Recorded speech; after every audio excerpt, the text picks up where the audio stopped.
Kita berada di segmen Ulas Kompas dan kita akan bahas apa yang menjadi sorotan harian Kompas di edisi Senin 15 Januari 2024. Kita ada di halaman pertama, ini ada gambar yang menunjukkan warga antre mengurus kepindahan TPS.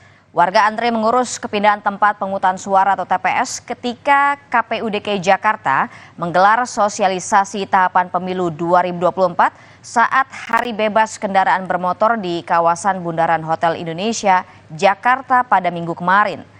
Batas waktu pengurusan pindah TPS untuk tahap pertama hingga Senin hari ini atau 15 Januari 2024. Kemudian di judul utama yang ditulis adalah judulnya Capaian Reforma Agraria Masih Timpang. Capaian program reforma agraria dinilai masih jauh dari harapan meski pemerintah berupaya menjalankannya. Program reforma agraria masih bertumpu kepada legalisasi aset tanah sehingga belum benar-benar mengurai ketimpangan untuk mencapai keadilan agraria.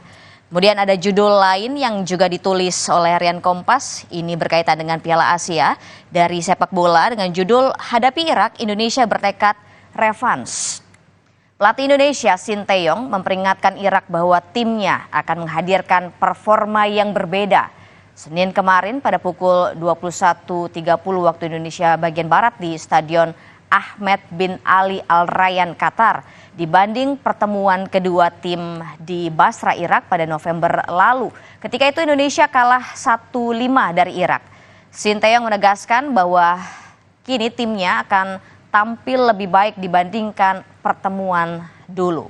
Kemudian saudara di halaman ke-15 ini kita akan melihat judul yang ditulis oleh harian Kompas, lifter legendaris itu berpulang. Tangis histeris seketika pecah dari Ida Korwa tatkala kerabat mendatangi peti mendiang anaknya Raima Lisa Rumbewas di ruang tamu rumahnya di Dok 9, Distrik Jayapura Utara, Kota Jayapura, Papua, Minggu kemarin.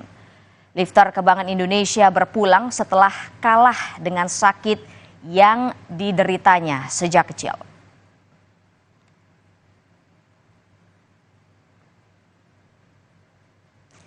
Saudara, Anda dapat menyimak beritanya di Kompas ID atau harian Kompas yang terbit pada hari ini.